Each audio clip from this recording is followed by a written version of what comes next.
what you want right now.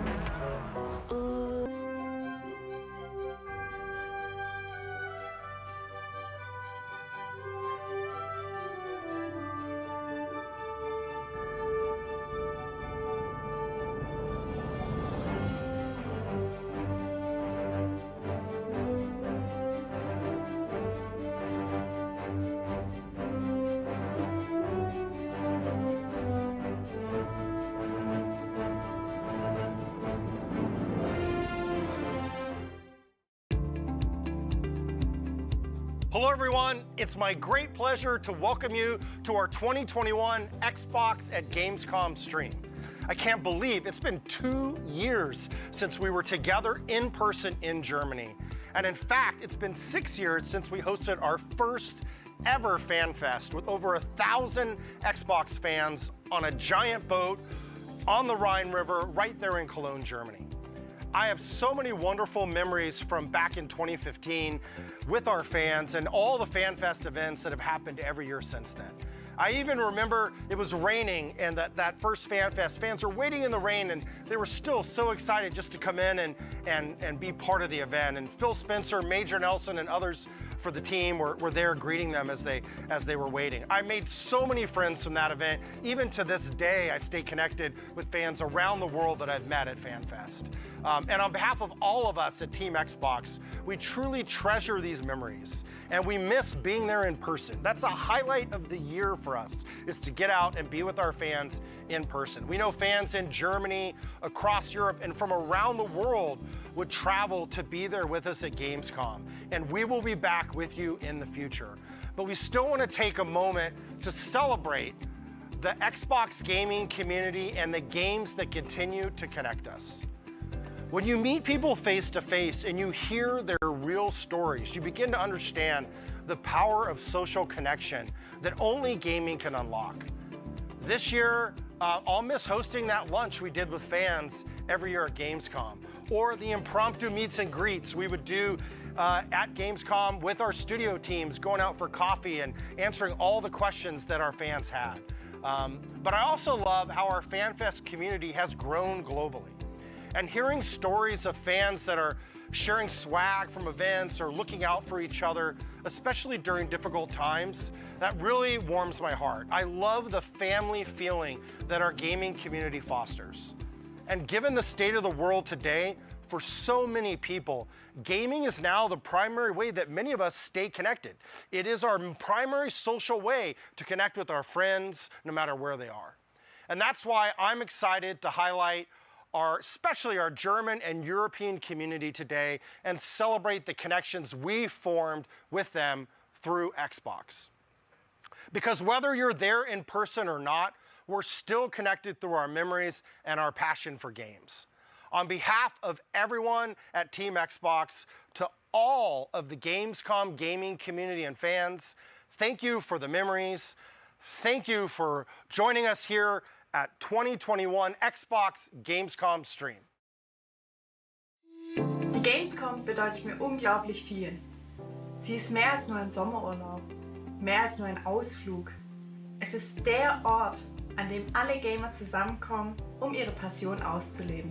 Ich liebe an der Gamescom, dass ich dort die Möglichkeit habe, mich mit anderen Community-Members zu treffen, die ich vielleicht nur von den sozialen Netzwerken kenne, aber natürlich auch Freundschaften zu pflegen, die sich über die Jahre aufgebaut haben und man auch nur relativ wenig Gelegenheit, sich auf einer persönlichen Basis zu treffen.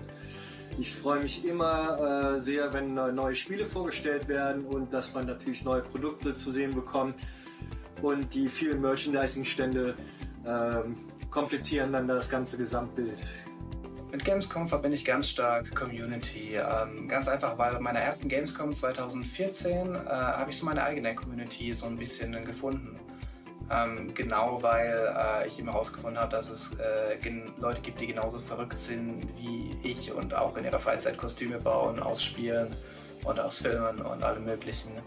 Ja, und da habe ich einfach einige meiner besten Freunde tatsächlich kennengelernt, die ich immer noch sehr wertschätze. Hallo, mein Name ist Paulina. Ich cosplaye eine Odyssey aus Halo und ich liebe die Gamescom, weil ich sehr viel Zeit mit meinen Freunden da verbringen kann, weil ich beim Xbox-Stand sehr viel Zeit verbringe und es liebe, mit den Menschen zu interagieren, die die gleichen Gaming-Interessen haben wie ich. Mein Lieblingsmoment war auf der Gamescom 2018, als wir mit unserer Halo-Gruppe auf der Bühne standen und einfach zusammen die Fans anschauen konnten. Und ich hoffe, dass wir das nochmal machen können. Mein Name ist Daniel Heidhorn, Gamertech Schnittgemüse. Und was ich an der Gamescom so toll finde und liebe, ist, dass sie wirklich zentral in Deutschland, in Köln liegt und dass sie alles verbindet, was Gaming ausmacht. Videospiele, Cosplay, Streaming, das direkte Aufeinandertreffen der Entwickler mit den Fans, die auch Rede und Antwort stehen, all das macht diese Gamescom wirklich einzigartig. Die schönsten Erinnerungen für mich an die Gamescom sind auf jeden Fall die Xbox-Events. Alleine das Xbox Fanfest oder das Xbox Open Doors Event, wo ich wahnsinnig viel Spaß hatte, wahnsinnig coole Leute kennengelernt habe. Und ich hoffe, dass ich das in den nächsten Jahren mal wieder erleben kann, weil es fehlt mir wirklich sehr und ich habe da voll Bock drauf. Hey Leute, was die Gamescom für mich bedeutet, wollt ihr wissen? Also ich muss sagen, die Gamescom ist für mich schon immer eine riesige Gaming-Community gewesen, wo auch die Xbox-Fans als große Familie zusammenkommen, sich in die Arme nehmen, Freundschaften schließen und einfach gemeinsam Videospiele aus der ganzen Welt feiern. Die Gamescom bedeutet für mich auf jeden Fall so eine Art Familientreffen. Es sind einfach so viele gleichgesinnte Leute da, die alle Bock auf neue Games haben, generell dem Gaming unterliegen sind quasi. Und dass man die ganzen Leute trifft, die Spiele betesten kann, die Community, die man eventuell so kennt. Ein Riesentreffen von Gleichgesinnten, die alle Bock auf das Gleiche haben. Das ist für mich Gamescom. Hey, ich bin Roberta. Die Gamescom ist persönlich für mich ein Event, auf das ich mich jedes Jahr freue. Ich war 2012 das erste Mal da und was soll ich sagen, ich bin seitdem ein Dauergast geworden. Ich nehme jedes Jahr Urlaub, weil es einfach megamäßig Spaß macht, dahin zu fahren. Ob mit Freunden oder mit Bekannten oder generell neue Leute, die du da kennenlernst. Es macht mega Spaß, es ist immer ein Erlebnis. Hey troopers, it's Gray from the 4th or 5th European and I'm here to tell you why I love Gamescom. Whether if you're into the newest tech, like the brand new Xbox, or the upcoming video game releases like the new Halo, or if you're out just to have some fun and cosplay like me, you're bound to find anything and everything that you love and want to do, all under one roof. So go check it out. See you there. Die Gamescom bedeutet für mich persönlich extrem viel. Es ist nicht nur ein Urlaub, es ist jedes Mal ein Riesenabenteuer. Jeder einzelne Messetag ist speziell und man weiß nie, was passiert. Ich habe so viele lustige und tolle Dinge erlebt und möchte keine Sekunde davon missen. Was war die schönste Erinnerung an die Gamescom? Als ich mit meinem Rollstuhlfahrer-Onkel, der ist jetzt schon über 60, den habe ich mitgenommen und der war ganz begeistert von dem Xbox-Stand. Alles war ebenerdig. Die Anspielstationen waren breit genug für einen Rollstuhl. Das Team vor Ort war klasse. Die waren total aufmerksam. Echt super geil. Hi, ich bin Nicole, alias Niki Zazik und es gibt jede Menge Gründe, warum ich Gamescom liebe. Das fängt mit den Games an, geht über Merch, Loot, übers Cosplay und hinaus zu meinen Freunden. Gamescom ist für mich das Event im Jahr, wo ich die meisten meiner, vor allem Halo-Cosplayer-Freunde wieder treffen kann. Wir sind mittlerweile eine doch große Familie und ich freue mich jedes Mal darauf, sie wiederzusehen.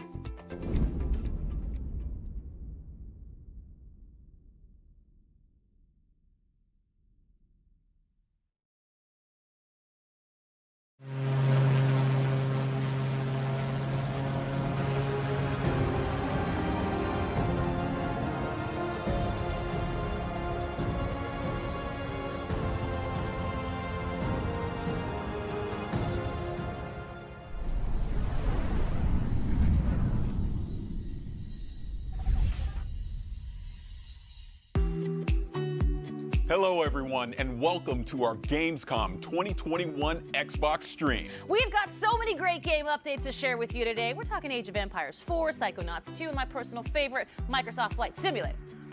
Later on, we'll take an extended look at Forza Horizon 5. There's so much going into this, and Playground Games' vision of Mexico is muy bonito.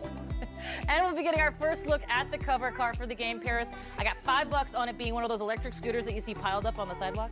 Will Kate win $5? I guess we're about to find out. Yes, indeed. Our Xbox Plays team will also chat with devs and deep dive into current and upcoming games all week on twitch.tv/Xbox.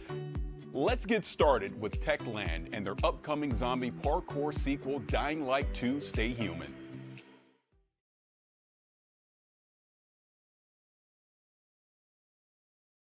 Hello, I am Timon Smektawa, Dying Light 2 lead game designer, and this is David Lubryka, animation director.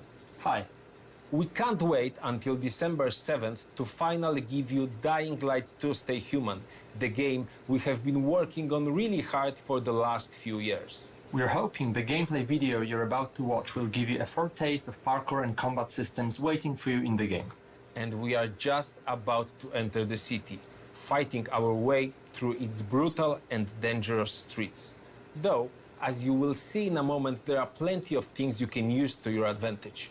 So watch closely, look for special combat and parkour moves, and check out how with just a bit of creativity you can combine the two. Ready? Let's go!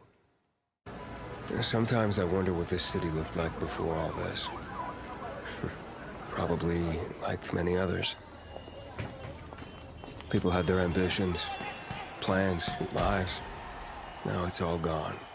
The virus started it, but it was the people who made the world the way it is. This city, Villador. They tell me they had a vision. They had hope. But soon, one vision broke into many different ones.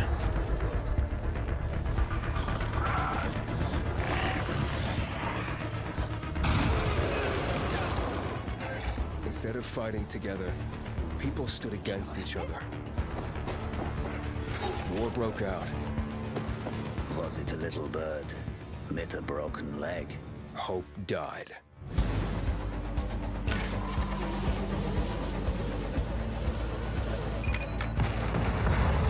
Now the city is falling.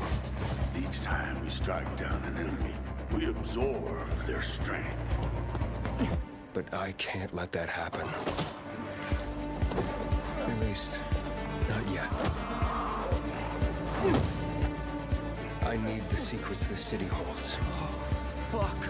Hey! Still some rats here! I have to pick a side. The Bazaar needs good people. You're doing great so far.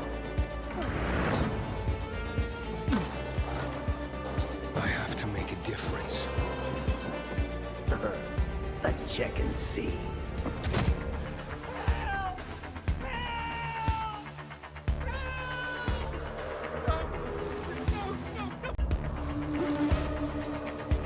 They say that great change is a series of small gestures. How about this series?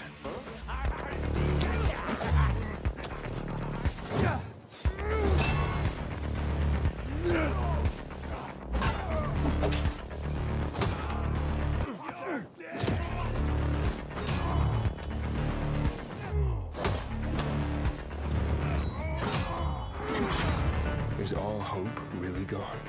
We'll see about that. Well, that was an exciting trip, wasn't it, Timon? Did you notice those bandits in medieval-like armor passing by skyscrapers, banks, and large billboards? That's what we call a modern Dark Ages. And it's a very unique design, one very important for the plot of Dying Light 2.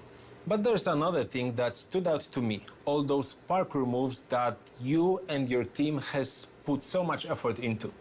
Well, all you need is a few thousand of animations, cooperation with professional tracers, mock-up sessions, and invaluable help from David Bell, whose face and moves player will see in the game, by the way. No, yes, right. And we've got twice the number of parkour moves compared to the first game, and we are showing some of them in this trailer. The vault kicks being the most important to me personally. It brings a whole new fighting style into the game. The player can stagger an enemy and use them to perform further attacks, for example by rebounding from their bodies, jumping off them onto other foes, and so on. I think we captured the movement really well and made it quite simple for the players to perform. I can't wait for them to try it out and tell for themselves how much they loved it. It's definitely going to be useful. The city's buildings are higher than anything we have done before, improving its verticality. Players will need to find a way to reach those tall skyscrapers and other challenging spots too. Then it's good we scattered some helpers around, like a paraglider, which can support players in both parkouring and combat. Exactly, and it's gonna do great, especially in fights against humans, which are more frequent and important than in Dying Light 1. It's been over 20 years since the events from the first game, so people adjusted. They are much bolder now, at least during the day. And they are more vicious too. And I think that's a great summary of this discussion. Pre-order Dying Light 2 and explore its vast, complex world on December 7th. Thanks, David. Thank you.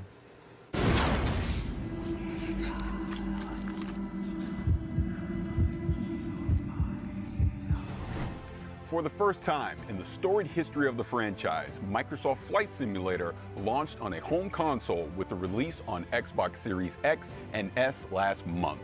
Reviewers and gamers alike were blown away by how well the stunning visuals and the depth of the simulation translated to the console, and that's why I'm extremely honored to welcome the head of Microsoft Flight Simulator, Jörg Newman, to the stream. Jörg, thank you for being here. The last time we met was at the Xbox Game Showcase, and it was getting ready to come out on consoles. How did that go? It went great. As you said, the reaction to the Xbox console launch was really just amazing. Both from Xbox gamers and from the press, they've been so gracious with their feedback. I don't know if you know, but Flight Simulator is one of the highest rated games on Xbox this year, which I think is just great validation that the translation of the simulation to the console has really worked well. Our usage numbers are through the roof.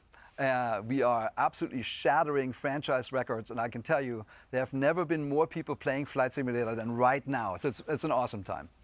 That is awesome. Congratulations on the launch, really. But all right. I want to go to the danger zone. So what's going on with Top Gun? There's so much going on, Paris. So you and I talked about Top Gun Maverick earlier. The fans are super excited. They saw the FA-18. They can't wait to start flying. And as you know, it comes out later this year as free DLC alongside the movie. But as the movie is still under wraps, so are we. So I can still not tell you that much about it. But there's so much else going on even before Maverick. So we are continuing to do our monthly big releases that we've been doing for a long time. And next month, on September 7th, we are launching World Update 6. And this world update, I mean, at the beginning of the show, if you remember, there was a little red plane flying into Cologne. Well, we did that because World Update 6 updates that region, the region of Gamescom. So Germany, Austria, and Switzerland. And what that means to us is we have new aerial and satellite images. We have a new elevation map that helps us with the mountains. So the Alps actually look awesome now. We have new 3D cities like Frankfurt and Wuppertal in Germany. We have Basel in Switzerland. We have Vienna and Graz in Austria, and those cities look just amazing. They have like 7 centimeters resolution, and it's awesome. But we want to celebrate the entire region, so we picked 100 of the most scenic places, the most famous landmarks, and we call those POIs, and we sort of spread them throughout the simulation, and we also added airports. We did Lübeck and Stuttgart in Germany, and Klagenfurt in Austria, and St. Gallen in Switzerland. And what it ties it all together is missions. We're having new discovery flights, we have new landing challenges, and we have new sort of tours of the country. So they fly you around all the awesome looking places and really celebrate the beauty of this region of Earth. And this is a celebration of DACH, of Germany, Austria, and Switzerland. I'm so happy to be able to announce the date here at Gamescom. You know, that is really incredible, all the different regions and everything that you're going to have in the game, and the way that you're going to be able to actually highlight those. Yeah, I think it's really cool, but you know, for us, it's actually not just the region and the visuals. We talked a lot when you study aviation, when you love aviation like we do, you actually realize that a lot of regions of Earth have a very special relationship with flying, with aviation. Sometimes it's, the first experiments with aircraft, or a famous pilot, or a feat of aviation, or like a local manufacturer. So we thought to ourselves, why do we not use these world updates to celebrate the planes? So we are announcing a new series. We call them Local Legends. And think about that as planes that are locally well known, like in that region, but outside in the world, not so much. But why not use the world updates to highlight this, to bring these awesome machines to a worldwide audience? So for World Update 6, we picked a German plane from the 1930s. It's called Junkers U-52. In Germany, it's lovingly named Tante U, so Aunt U. And we think of us as sort of a digital preservation. So we really want to get these planes to an extreme level of detail. We're going out of our way to really go deep. So we're doing a full scan. We take full scans of the outside and the inside, as detailed as 1 millimeter, which is as good as you can really do this. And then we're working with, for the Junkers, we work with Bernd Junkers, who is the grandson of the original creator of the plane, Hugo Junkers. And he's helping us. He had a ton of insight and materials. Then we worked with an organization that is preserving one of the last surviving examples of the Junkers. So they let us scan and take photographs. And then we were lucky that to find a pilot that actually flew one of those planes while it was still flying in the real world. And he lets us know, like, is the cockpit right and the sounds right? Does it feel right in the air? So we're having a blast working with these experts to really to celebrate this plane, to bring them back to life. So this is almost like you're creating like a digital museum for aviation inside Microsoft Flight Simulator. Yeah, I mean, it's basically that. It's a museum with flyable planes. Yeah. So we're working with 40 museums around the world. And it's honestly one of the funnest parts of the job. You end up working with these curators of planes. These are their babies. And they sort of see the tooth of time in the real world sort of nagging on their remaining planes. And they're so happy when we come in with our scanning equipment and we're basically capturing their planes. And they know that we can digitally preserve them in perpetuity. And we're actually giving those scans back to the museum so they can do something with it. And it's a great collaboration. And we're actually not just looking back in the history of aviation, we're also looking towards the future. So I have another announcement. We are working with a fascinating German company called Volocopter. Yeah. And they're making an eVTOL air taxi for urban traffic. So they have a vision of the future, how these drone-type machines basically connect people in large cities. We're working directly with the engineering team to make sure that we are capturing their plane and their aircraft perfectly in the flight simulator, and that's coming out in November. I mean, you weren't kidding when you're saying that there's a lot going on inside of Microsoft Flight Simulator. Is there anything else you want to share? Yeah, there's one more thing. Yeah. I'm so happy to announce that we've partnered with RARA. That's the Reno Air Racing Association. And every year they put on something called the Steel National Championship Air Race. And we're bringing this to Flight Simulator. So this is the fastest motorsport. This is right down your alley. It's the fastest motorsport on Earth. And I actually brought you a little trailer to look at. So race, speed. We go into the danger zone, baby. Let's go ahead and show that.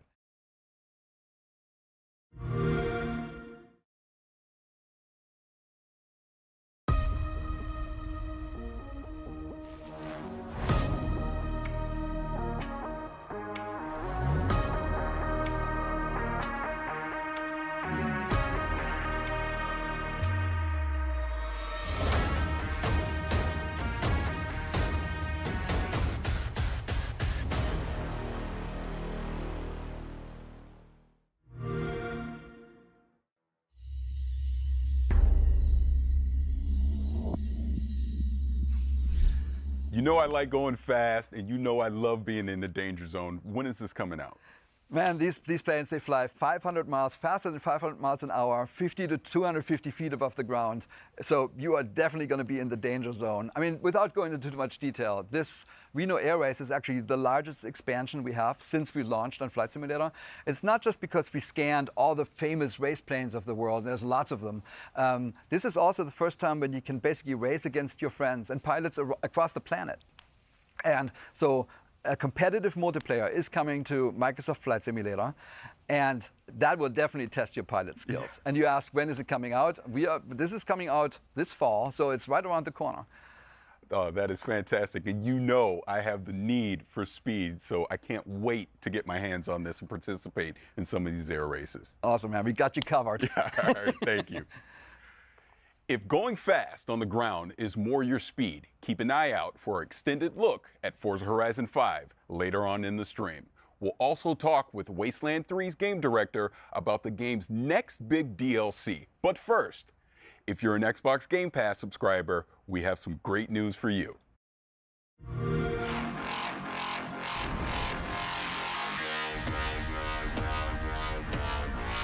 Here I come!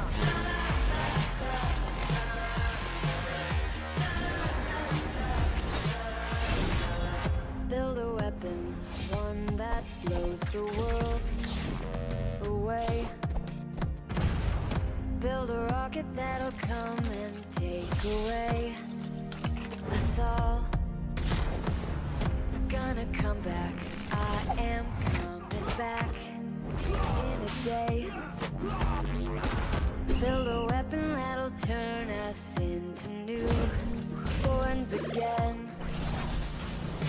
Build a weapon, one that blows the world away.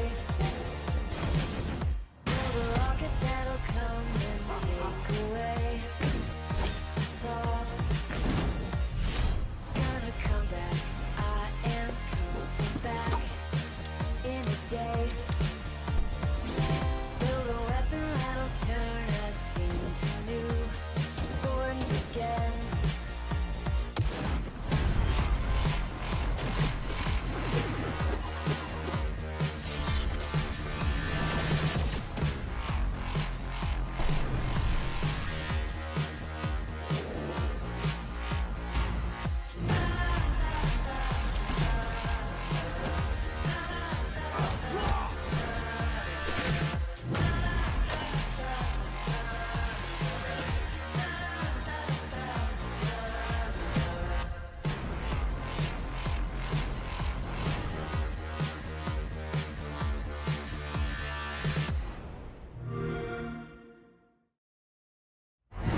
Yep, somehow they did it. They added even more games to Game Pass. But let's talk about what's coming up. We're talking Age of Empires 4, the game's creative director, and we're gonna see what's next for Sea of Thieves. But now, we've got a new roguelike retro shooter that, in grand retro fashion, sends you plundering through shifting dungeons to defeat a mysterious eldritch terror. Let's dive into the pit.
Well, I am here with creative director of World's Edge, Adam Eisgreen. And Adam, I'm so excited to talk Age 4, of course, because you've brought something a little different and very special today. Yeah, I have. So, so far we've been showing everyone kind of what Age looks like from in the game, when you're playing it. You've gotten to see a lot of footage of that. And we've also shown a little bit of our campaigns, right, through when we unveiled the 100 Years' War and showed Joan of Arc. But we have yet another way in Age of Empires 4 that we're kind of bringing history to life that we haven't talked about yet. See, you do this to me. You put me in suspense. I want to know more, so let's go with it. Let's hear more. Okay, wait, you get one moment of suspense. Okay, that's enough. So what we brought today is we have these wonderful little videos that we've created that are interspersed amongst the campaign, and they're about 3 to 5 minutes each. And we have over an hour of them total, and they're called Hands-On Histories. And what they are is a great way to deep dive on certain fun subjects from the cultures we're representing and just from medieval history. Excellent. Well, I hear you've actually brought one of those segments that you're going to share here for the very first time. Yes, I have. We are going to show you the segment on one of the most popular units from Age of Empires franchise and a fan favorite, the Trebuchet. Excellent. Well, this I got to see. Let's take a look. A counterweight trebuchet was the king of all siege engines. A catapult capable of smashing down castle walls from great distances.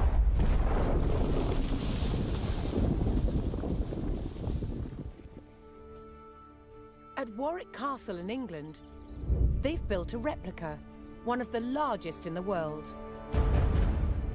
Originating in 7th century China, by the 13th century, trebuchets had evolved into devastatingly powerful weapons. Such a simple design, but so effective.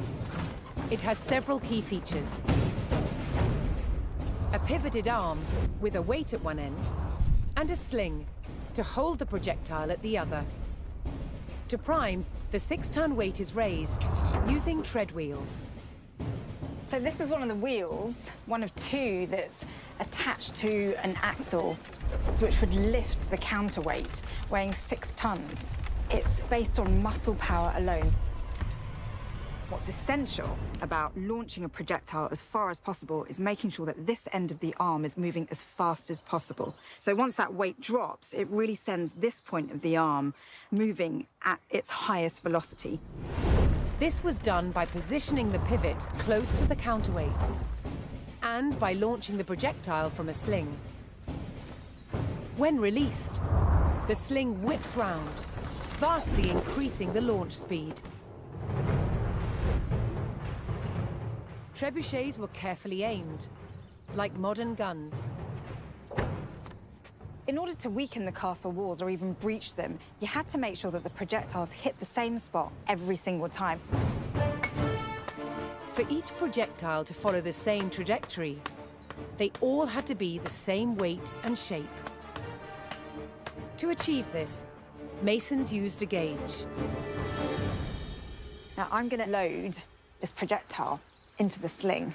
Oh, this one must weigh about 25 kilograms, but some projectiles can get up to 150 kilograms. That's the weight of 2 men. Trebuchets were also used to throw burning tar, beehives, even dead bodies. Anything to cause maximum distress to the enemy.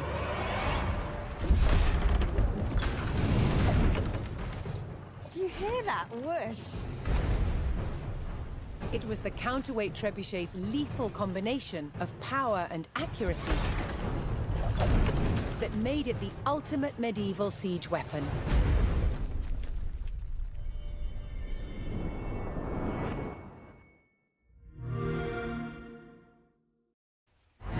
You know I'm going to say trebuchet. Don't care, because that is awesome and remarkably unique, something you don't see in games very often. Yeah, so, you know, one of the things when we were looking at what we were going to do with Age of Empires 4, there's a phrase I'm really fond of, which is, history is only as interesting as the people who taught it to you. And you could say that about any subject, really, right? But I think the great thing is when you have someone that's so enthusiastic and passionate about history, it really comes across. And we wanted to be that kind of teacher for history. And there's a phrase called humanized history that I use to kind of describe what we tried to do, which is we tried to like connect past and present. And you can see that kind of in our briefings as well, where we've got like real stuff with like CG kind of overlaid to show you the history. And so for these, we really wanted to do that same thing. So ourselves and Relic partnered with this amazing group in the UK called Lion TV, and they've done production on an amazing amount of shows and documentaries for the BBC and won every award you can imagine for media.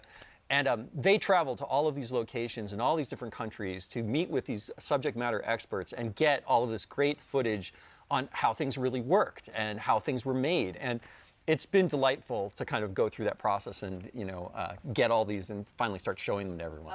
I love it. Now, you also, of course, you've got a bunch, as you mentioned, of these hands-on history segments. Anything else that you can tell us fans about what we can expect, looking forward to? Any favorites you got coming up? Oh, well, favorites. Oh, man. Well, I think my personal favorite is one called Medieval Surgery. Okay. And I'm going to let your imagination go with what we might show and what we might talk about in that one. Yeah. But the thing I love about them is that they go all over the place. So, you know, we've got ones on warfare and castle building and like how they kept flaming arrows from not going out when you shot them. And but we've also got all of these ones on, you know, like illuminated history and falconing and, you know, like horse taming, armor creation. And there's even one on Mongolian instrumentation, which is really cool because those instruments, we actually use them in the soundtrack for the Mongols when you're playing as them in the campaign, in the game. I mean, I just love the behemoth amount of history that you guys... Age of Empires, always known for bringing history alive in a completely different way. And I also love to mention this to people that you and the team do so much research. And it's so great to see this approach being used in a hands-on history kind of segment. But, I mean, what was that approach like to sort of, you know, sell going forward, especially since it's such a unique in-game experience? Well, the cool thing was it was there from day one. It was one of the things I was really wanted to do is try to tell these stories in a different way.